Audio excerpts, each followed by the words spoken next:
Hola, qué bueno que sigues conmigo en este estudio del libro de los Hechos.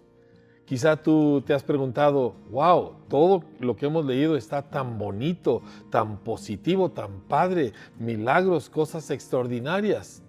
Pero la vida no es enteramente sin oposición. Todo aquel que quiera caminar con el Señor va a padecer algún tipo de persecución. Eso es algo que la Escritura dice con claridad y que Jesús nos dijo. Dijo, en el mundo van a tener tribulación, pero no se preocupen, yo he vencido al mundo. Aquí nos encontramos en una escena donde los apóstoles Pedro y Juan precisamente se topan con la oposición de aquellos que no han querido creer. Vamos a orar y vamos a acompañarlos en esta nueva parte de la aventura de la fe. Señor, hoy queremos ver cómo responde tu pueblo, cómo respondemos tus discípulos cuando las cosas se nos vienen en contra. Ayúdanos, Señor, porque también esto es parte de la vida y también tu Espíritu Santo hace aquí toda la diferencia. Guíanos en la lectura para aprender a caminar en fe en todo tiempo, cuando las cosas suceden como queremos y cuando las cosas suceden al contrario. Lo pedimos en el nombre de Jesús. Amén. Pedro y Juan han predicado, ha habido una respuesta muy fuerte al milagro, los corazones de la gente impactados, el mensaje clarísimo para llevarlos al arrepentimiento, a convertirse de sus maldades y a recibir el perdón de Dios. Mientras Pedro y Juan le hablaban a la gente, se les presentaron los sacerdotes, el capitán de la guardia del templo y los saduceos. Esta era la casta sacerdotal que principalmente estaban enfocados en la cuestión política. Estaban muy disgustados porque los apóstoles enseñaban a la gente y proclamaban la resurrección.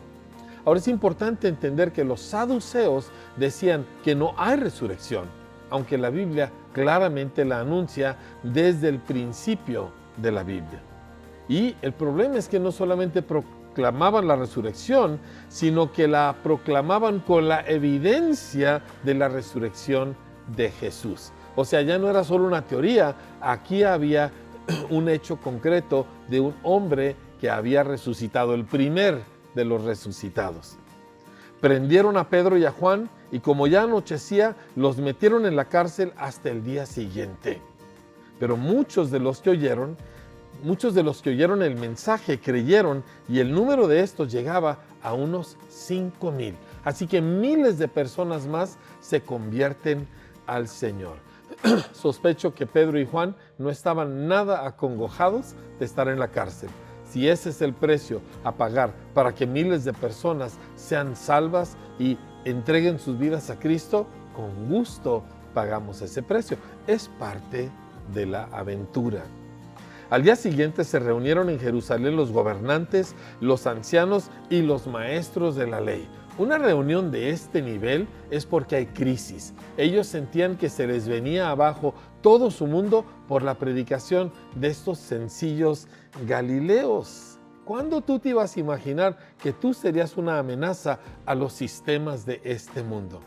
Ahora, si tú escoges la vida religiosa, si tú escoges la vida segura, cómoda, donde no pasa nada espectacular, pues nunca vas a ser una amenaza. Pero si tú escoges seguir a Jesús, el Jesús que sigue entre nosotros, entonces tu vida se torna una controversia. No porque tú actúas mal, sino porque tú traes el gobierno de Cristo al mundo de los vivientes. Y ellos no saben qué hacer con eso. Saben qué hacer con religión, pero no saben qué hacer con Jesús. Estaban ahí Anás, el sumo sacerdote, Caifás, Juan Alejandro, uno de los gobernantes importantes, y otros miembros de la familia del sumo sacerdote. Hicieron que Pedro y Juan comparecieran ante ellos y comenzaron a interrogarlos. ¿Con qué poder o en nombre de quién hicieron ustedes esto? Pedro, lleno del Espíritu Santo. Ahí está la clave. Gente normal, gente como tú y yo, pero llenos del Espíritu Santo. ¿Estás tú lleno del Espíritu Santo? ¿Te estás manteniendo lleno del Espíritu Santo? La Escritura nos exhorta y nos dice, permanezcan siendo continuamente llenados del Espíritu Santo. Y Pedro lo hizo. Me pregunto si esa noche en la cárcel él y Juan se dedicaron a orar por lo menos un buen rato. Me pregunto si, al igual que Pedro más adelante en este libro, ellos cantaron alabanzas al Señor. Yo no sé qué hicieron, pero llegaron a esta interrogación llenos del Espíritu de Dios. ¿Y sabes qué? Cuando el Espíritu Santo está presente, ni el diablo ni el mundo tienen la más mínima esperanza. Pedro, lleno del Espíritu Santo, les respondió: gobernantes del pueblo y ancianos, no se achicopalaron porque estaban ante los importantes. Acuérdate que Pedro y Juan era gente sencilla, era gente trabajadora de una provincia al norte y de repente están delante de todos los más importantes de la nación, pero el Espíritu Santo es mayor que cualquier gobernante. Y dijo: hoy se nos procesa por haber favorecido a un inválido y se nos pregunta cómo fue sanado. Sepan pues todos ustedes y todo el pueblo de Israel que este hombre está aquí delante de ustedes sano gracias al nombre de Jesucristo de Nazaret, crucificado por ustedes, pero resucitado por Dios. Uy, eso les tiene que haber calado, ¿sí? Porque nuevamente no era una teoría, ahí estaban los hechos y nadie los podía negar. Jesucristo es la piedra que desecharon ustedes, los constructores, y que ha llegado a ser la piedra angular. Pedro está citando uno de los salmos. De hecho, en ningún otro hay salvación, porque no hay bajo el cielo otro nombre dado a los hombres mediante el cual podamos ser salvos. No me pueden salvar mis buenas obras, no me pueden salvar mis buenas intenciones, mis buenos sentimientos, no me puede salvar el cúmulo de acciones que yo haga por una religión o por los pobres. Solo Jesús puede salvar, solo Jesús puede perdonar el pecado, solo Jesús reconcilia al hombre con Dios. Los gobernantes, al ver la osadía con que hablaban Pedro y Juan, quiero detenerme ahí. Esa palabra me encanta, osadía. ¿Eres tú un cristiano osado o eres un cristiano penoso?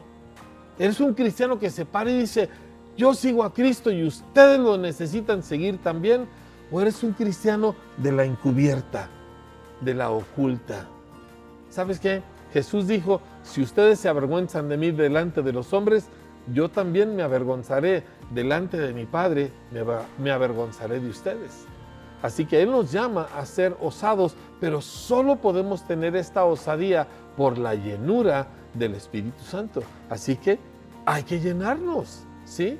Así que los gobernantes, al ver la osadía con que hablaban Pedro y Juan, y al darse cuenta de que eran gente sin estudios ni preparación, quedaron asombrados y reconocieron que habían estado con Jesús. Cuando tú te llenas del Espíritu Santo, la gente va a darse cuenta que tú y yo hemos estado con Jesús. Y esa es la oportunidad que Dios les da a ellos, que ellos también vengan a la fe. Nuevamente te animo, toma tiempo, lee el pasaje, clama al Señor, pídele que te llene de su Espíritu Santo y vamos a caminar en esta osadía que solo pueden tener aquellos que tienen a Jesús pegadito a su lado.